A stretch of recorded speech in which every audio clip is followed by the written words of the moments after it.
And I'll get their confirmation and we'll be good. Just nameless. But what do you do? But you have that oars. I sent an email to Sean. Checks and he does it remotely. We'll call him So before is the he storm. uploading it? Yes. It was a good first day, though, I have to say. Or not? Okay.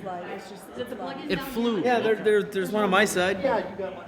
Yeah, it should be straight in, and you can actually flip it over the Isn't there monitor?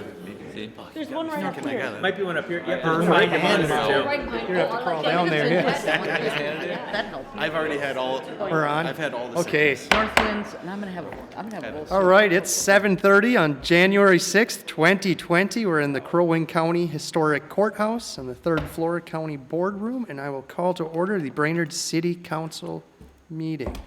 We'll start with a roll call. All right, Pritchett. Here. Bevins. Here. Bedeau. Here. Erickson. Here. Lambert. Here. Stunek. Here. Johnson. Here. Mink. Present. Please rise for the Pledge of Allegiance.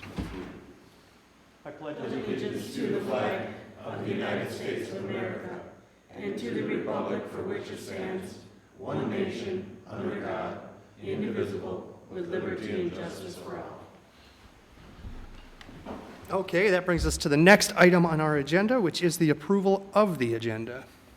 Move to approve the agenda. Second. We have a motion and a second to approve the agenda. Is there any discussion?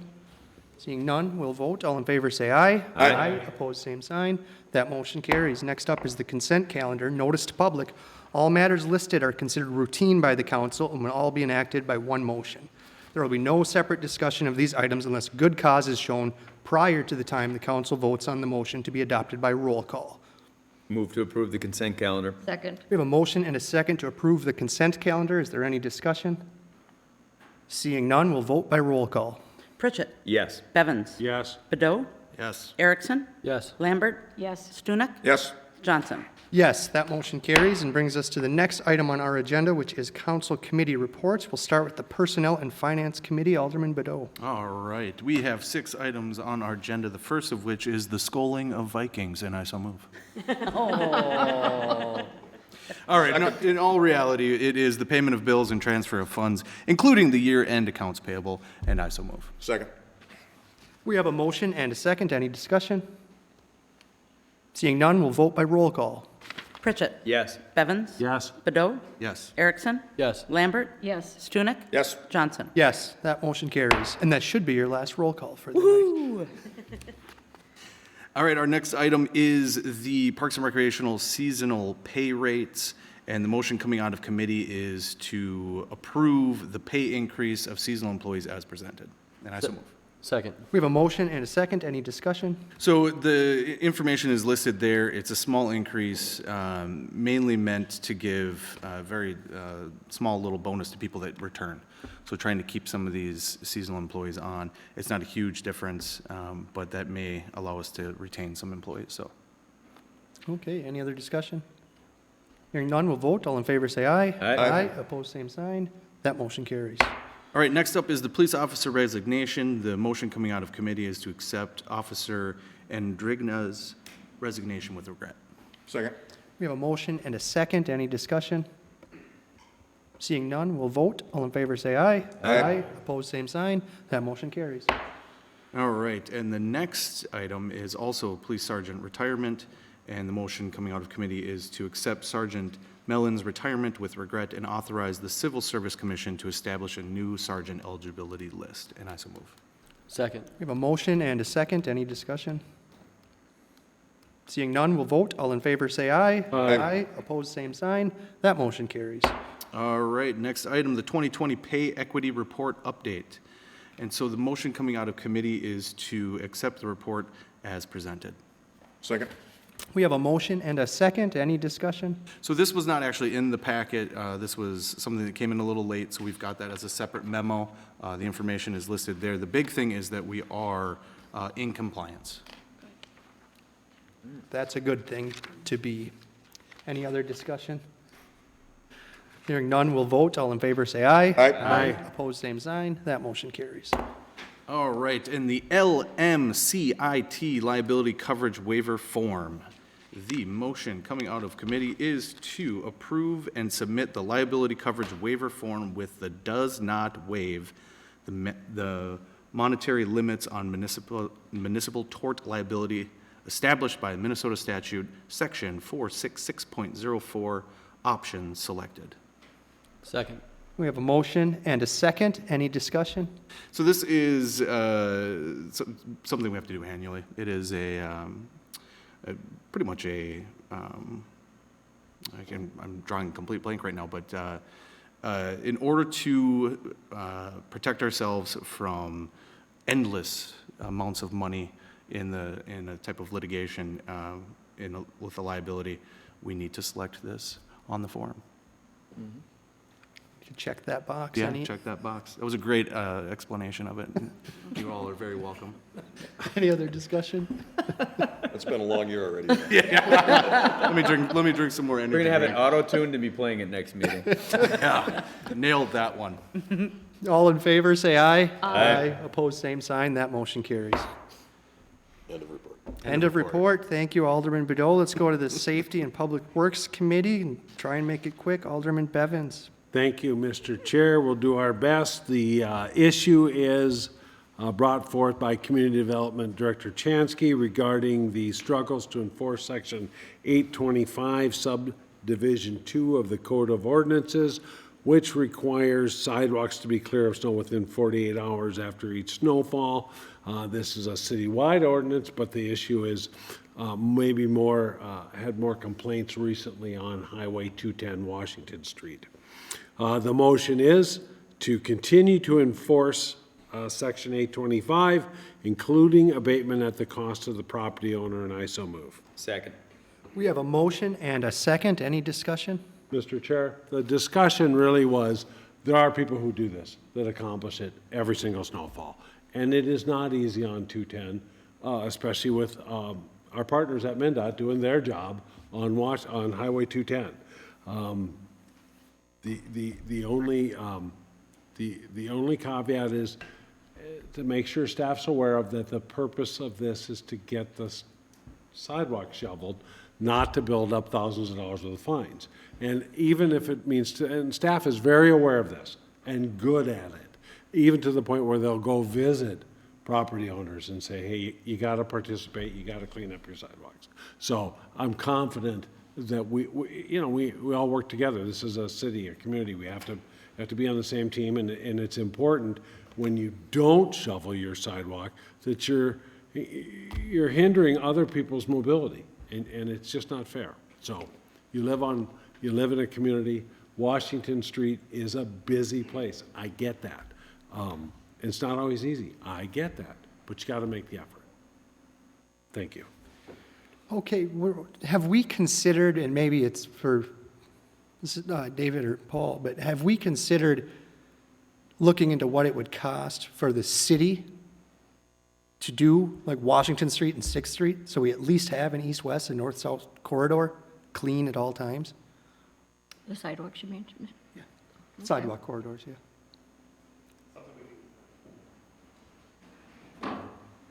I mean, I fully support the motion. We should enforce and abate if necessary, but maybe we can come to a solution to make sure our pedestrians in our city always, or almost always, don't have to walk on the highway. No, we haven't really researched that. When we have a snow event, we right now have one piece of equipment that does sit, and it's one truck. Right now, we don't have the staffing capability, in my opinion, to take care of sidewalks unless they're one of the last priorities. And frankly, if we have, a 12-inch snowfall, we're spending 2 days cleaning that up. So, I mean, it would be one of the last things we could get to from my department standpoint. Now, I can't speak for, if Parks and Rec chips in to do or help out with that. I can't speak for that, but from the street department standpoint, it's 2 full days to just get downtown cleaned up. So, I mean, Was Streets doing the Buffalo Hills Trail? There's certain areas that the Parks Department does do, and there's certain areas that we do with our broom tractor still. This year, a lot of the park staff has been chipping in and helping out with most of the trails, Okay. just because of the amount of snow we've gotten. I mean, I support this motion tonight, and we can move on, but I think it's something we should look into and Certainly. just to see how much it would cost and what we need for staffing, or if parks maintenance does have the ability. Because if it's inexpensive, it would be a valuable tool for our citizens, are the people, we all see people walking in the street on Washington Street, and it's scary. It gets dark at 4 o'clock, and they may not own reflective vests, and they're walking in the middle of a state highway. That- Right now, it's going to take a little bit to do it, but maybe for next year, we could look at doing a special service district, very similar to downtown, where within 24 to 48 hours, we hire a contractor that would have the equipment and ability, and it'd be charged against the property. Now, it's too late to do it this year, but I'm thinking perhaps that would be a possible solution. Now, I don't know what the cost would be or anything. It works for downtown, except when we get ice like we had this last week. Oh, and I'll add to the mayor's statement there. I think the reason it works for downtown is because we have that threshold, that 4-inch threshold. If we didn't have that, I have a feeling that would be used much more frequently, and it might get a little troublesome. You know, we have the 1/2 inch dusting that we have to call a contractor over to. Just a little bit of a caveat there. You know, we'd have, that's one of the things you'd have to explore is at how much becomes not manageable by certain properties. Not all the properties have a problem. There are some properties which the sidewalk on the south side is only, what, 1.5 feet, 2 foot wide? You know, where do they put it? Yeah, so something to look into for future years. Maybe we implement it in 2035, but it's just something to consider. Maybe we can look at it at least, you know. Kelly? You just brought it on. I just think you've broadened, by opening that door, we could discuss this issue all night. I'd prefer to vote on the motion and stick to. And keep your report short and sweet. Okay, let's do that. So any other discussion on the motion to enforce the ordinance and debate if necessary? Seeing no discussion, we'll vote. All in favor say aye. Aye. Opposed, same sign. That motion carries. End of report. Thank you, Alderman Bevins. That brings us to unfinished business. 7A, call for applicants. Mayor? Yeah, between myself and the council president, I think we're going to take over most of the meeting tonight. First item is I'm going to ask for people to volunteer for certain committees. The Cable TV Advisory Committee, we have 2 terms expiring 2019 and 2 terms expiring 2021. Charter Commission, 1 term expiring 2019, 2 terms expiring 2020. 1 term expiring 2021 and 1 term expiring 2022. The Housing and Redevelopment Authority, HRA, 1 term expiring 2019. Somehow that doesn't quite work. Expired. It expired in 2019. Library Board, 4 terms expired in 2019. Park Board, 1 term expired in 2019. Park Utilities Commission, PUC, 1 term expiring in 2019. Transportation Advisory Committee, 3 terms expired 2019. Also, we need 1 person for the EDA, 1 term expiring September 7th of 2020. Back to you, Gabe. Okay, so I have 5 vacancies, all expired in 2019. Airport Commission 1, Planning Commission 3, Police and Fire Service Commission 1 term, and I do need, nothing. And the Water Tower Committee is still looking to expand. Yeah, we've had people interested, but you have to come in and actually fill out the application. You need to fill out Have the to fill out city the application form. And then we also have an appointment of council liaisons. Kevin Stunick's term on the Airport Commission has expired, and I'm going to reappoint him back on to the Airport Commission. Does that need to be approved? I think it does. Yeah. Mr. Chair, I move to approve your appointment of Kevin Stunick to the Airport Commission. Second. We have a motion and a second. Any discussion? Hearing none, we'll vote. All in favor say aye. Aye. Opposed, same sign. Oh, no. I think you just recommend. I recommended Yeah. Kevin. I accept, thanks. Thank you. So that has some recommended committee recommendations from the mayor. Back to you, Ed. I'm going to recommend a number of them. I'm going to ask if we can just do 1 blanket approval unless there's objection by anyone on the council.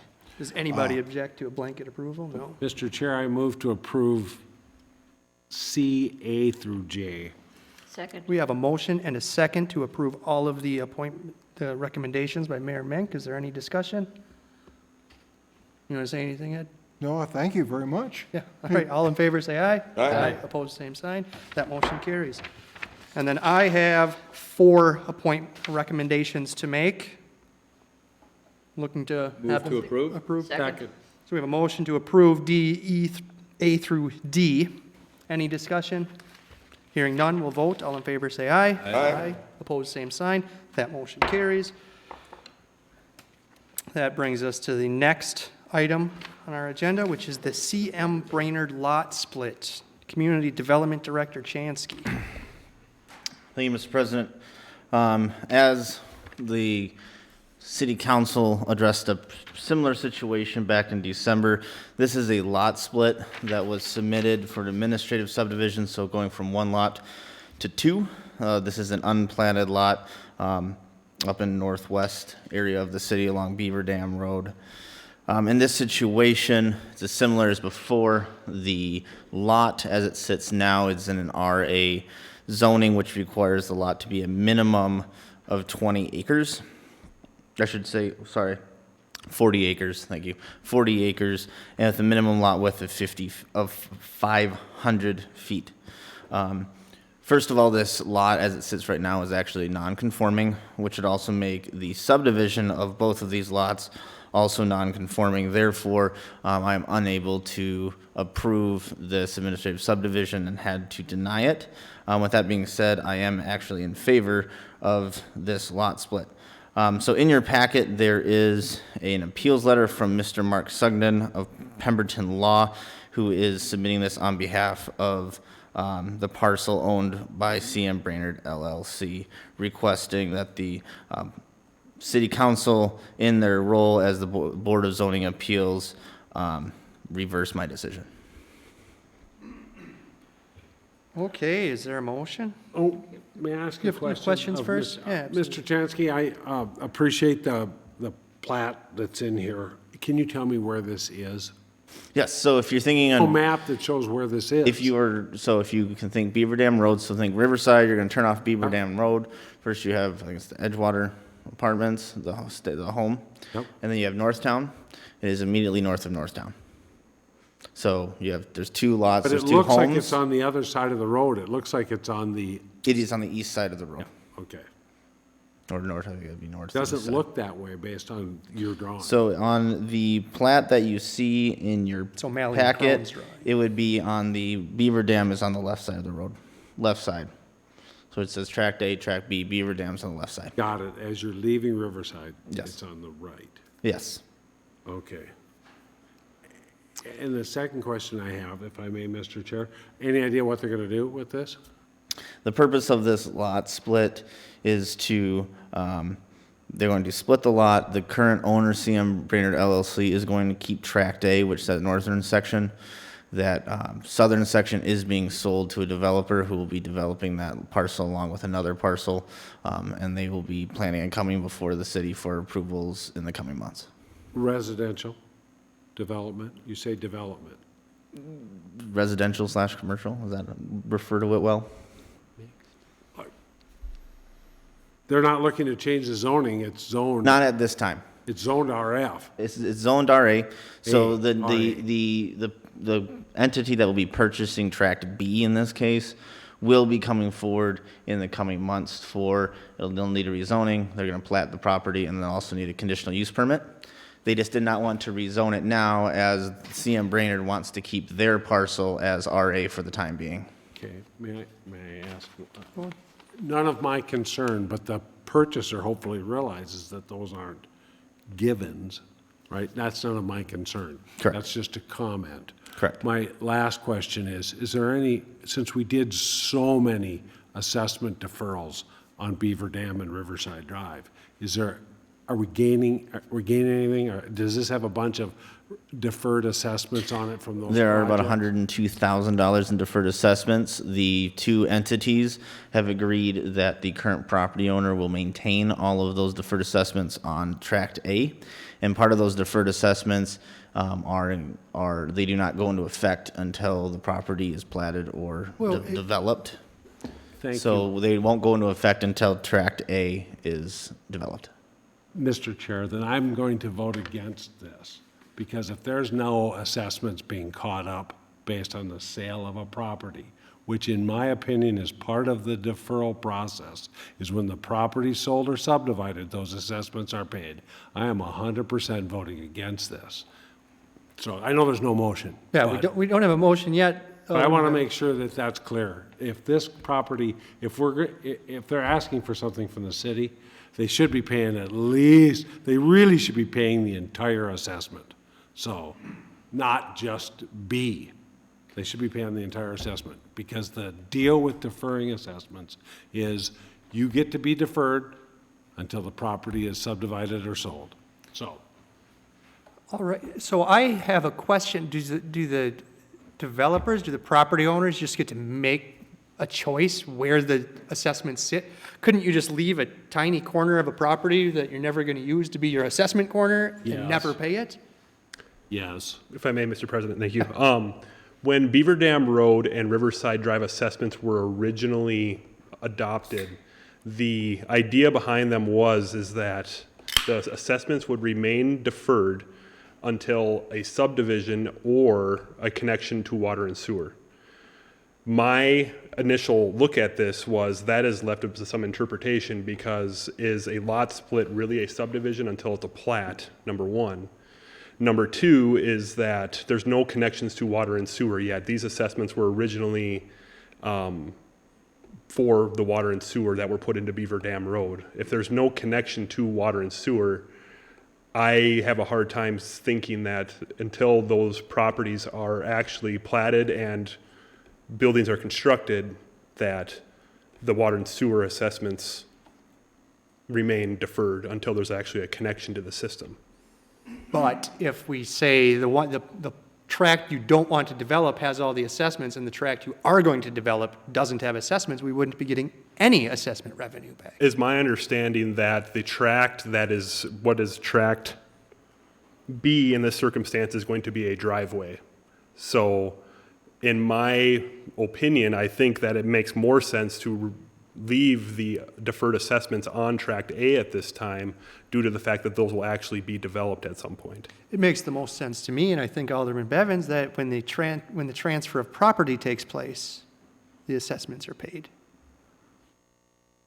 This property was already sold once to CM, but because of the conditions we had, that it was platted or subdivided or connected to water and sewer, it didn't yield the Okay. trigger of the deferred So now assessment. it's subdivided, so this is when it pays. Well, it's Subdivided, subdivided, or is it but a lot split? I mean, that's the question that's left up for interpretation. the exact wording on the resolution was that the assessments will become payable at the earlier of one, platting/subdivision of said parcel, or two, connection of city sewer and water. And that's where what I read to be that they're not subdividing or platting this property, they're simply splitting the lot. And they're not connecting to water But they're and sewer. selling part of it too. They're not just splitting the lot. They're transferring ownership of part of it. I might argue that that's not just a lot split. I'm not an attorney. Do you have an opinion on this, Joe? Well, Mayor, Council, I haven't looked into this, but typically a lot split like this, the term subdivision is often used interchangeably with platting, but they're not necessarily the same thing. Subdivision, if it's being divided into two, that can satisfy the definition of a subdivision. And in terms of where the assessments are, in my experience, when you have an assessment on one parcel like this and you want to divide it into two parcels, then the county is going to divide that assessment between the two, often based upon square footage of the two parcels. It's not a situation where the property owner can say, it's all going to go over here, or it's all going to go over there, absent some written agreement between them. But even then, I would question whether that agreement's even valid, because it can, as you indicated, thwart the intention of the city code. That, once that deferral goes to development, it's a development deferral. So once it's developed in some sense, that assessment should come to fruition. So if they're going to, if the plan here is to divide this into two, sell it off, and develop, then those assessments should be owed, should be paid. Okay. Is there a motion? Mr. Chair, I'm going to make a motion to approve this lot split. Second. We have a motion and a second to approve the proposed lot split as presented. Is there any discussion? Hearing none, we're actually going to add another roll call for you, Jennifer. Vote by roll call. Roll call. Yep. Pritchett. Yes. Bevins. No. Bedot. No. Erickson. No.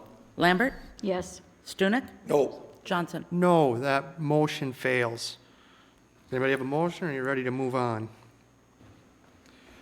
Let's move on down the agenda. And I think we're to the public forum. Let me look at it here. We are. Item number 9, public forum. Time allocated for our citizens to bring matters not on the agenda to the attention of the council. Time limits may be imposed. Is anybody here to speak in the public forum? Is anybody here to speak in the public forum? Is anybody here to speak in the public forum? See nobody step forward. We're going to move on to item number 10, staff reports. And even before that, we'll do a 9.9. Welcome to the viewers at home and everybody in the council chambers. We have hired a new city administrator, Ms. Jennifer Bergman. Welcome to the city. Today is her first day on the job. She's going to be here for about 15 years, so get used to it. I thought it would be long. Sounds about right. So welcome, Jennifer. I look forward to working with you. I've worked with you for 5 years on the HRA, and you were a fantastic leader over there. I believe you will do the same here with the city, but we'll start with staff reports. Any verbal updates? And start with Jennifer. No, Mr. President, members of the council, Mr. Mayor, thank you so much. I appreciate this honor of being selected as your city administrator. As Gabe mentioned, this is my first day, so I'm a little bit over 12 hours into my new position, so thank you very much. I'm excited. This is an amazing staff that you have working here and a great council, and I really look forward to all the fun and exciting things that are happening here in the city of Brainerd, and honored to be a part of that, so thank you very much. All right, thank you, Jennifer. Any staff, any other verbal updates? Raise a hand. Seeing no hands raised, we need no more updates. I'll give an update for Paul. There is a PMT meeting this Friday, everybody, at 1 o'clock, so look forward to seeing you there, or whoever's supposed to be there. For City Hall? 210 Washington Street. Right. And then number 11, council member reports. We'll start with Alderman Bedot. Nothing to report. Nothing about the grant you got for the water tower? Oh, yeah. That's old news at this point. The Water Tower Committee was able to secure a grant from the Minnesota Historical Society with matching funds from this Brainerd City Council in order to get architectural drawings done so that we can finally find out exactly what it's going to cost to put a roof on that water tower. So it is a huge step in the right direction. It's going to take longer than we had initially hoped, so we're kind of trying to keep the fires burning, if you will, so that everyone can... Put it The out. fire's burning on the water tower. I like that. That's the whole point. If there was water still in the tower, there would be no fires burning. But anyways, so it's a great first step, and hopefully we continue that momentum, and eventually we will find out what it's going to cost, and then we will raise that money. That's all I'm going to say. I'm looking forward to a productive year. Will be. Nothing to report. Nothing, and congratulations on that grant. I have, not a report, I have a question to Tad, though. Is the Arboretum going to post their executive director job? I haven't heard yet. So You guys haven't decided what you're doing moving forward yet? Okay. I imagine they will. I've just had two That'll be people my ask me report that next they time. haven't seen it posted, so they're wondering what's happening. But I have nothing to report. I just had a question. Just hoping for Vikings to overcome another expected 7.5 points shortfall. But other than that, nothing to report. Mr. Chair, I am also looking for a productive year out of Mr. Stunek.